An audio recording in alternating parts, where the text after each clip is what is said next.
Il m'est arrivé souvent d'avoir une classe qui avait juste des gars. D'un point de vue du genre, c'est là que ça m'a le plus frappé.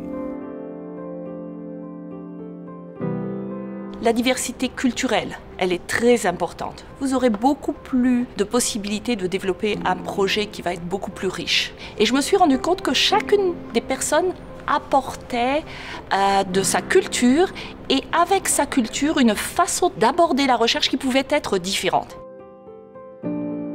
Dans mon équipe, j'ai présentement quelques étudiants originaires de l'Afrique et puis dans le cadre d'un projet, j'ai demandé à une étudiante de faire une revue de littérature en utilisant les mots-clés en anglais « Alternative Pathways » ou bien on pourrait penser les visions alternatives. Ce que l'étudiante nous rapportait comme « Alternative Pathways », c'était vraiment notre vécu quotidien. Pour elle, ce qu'on vivait, c'était son alternative. Elle nous a fait finalement découvrir d'autres voies auxquelles on n'avait pas pensé au début.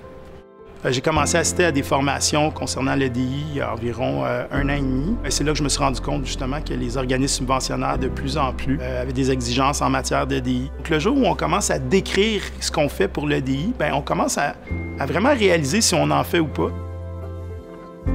Donc l'apport de la diversité pour les projets de CRITIAS est essentiel parce qu'on souhaite encore développer donc, des technologies qui visent à plus d'inclusion, inclure les personnes qui ont des déficiences auditives, qui vont avoir des déficiences cognitives également.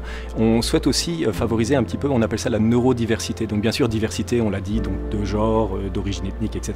Tout est déjà là, mais on s'intéresse aussi maintenant plus à ce qu'on appelle la neurodiversité. C'est le fait que finalement, de point de vue cognitif, on n'est pas tous identiques, on n'est pas tous pareils, on perçoit les choses différemment. Et notamment pour ce qui est de l'oreille, on a dans l'équipe des gens qui vont avoir ce que l'on appelle par exemple des conditions de misophonie, donc des gens qui sont très sensibles à certains bruits, mais finalement cette diversité fait que quand on design nos produits ou nos technologies, j'imagine qu'à chaque fois c'est pris en compte finalement naturellement. Et cet été, je vais réaliser un projet avec une stagiaire de recherche. C'est un projet dans le domaine de la santé.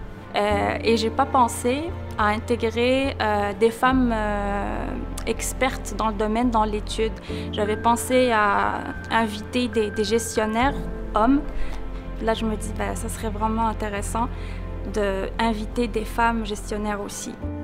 Le laboratoire, c'est quelque chose qui, moi, m'interpelle beaucoup, de faire en sorte que les étudiants soient immersés dans un contexte multiculturel et qu'ils puissent apprendre des expériences individuelles de chacun. Je pense que c'est super important.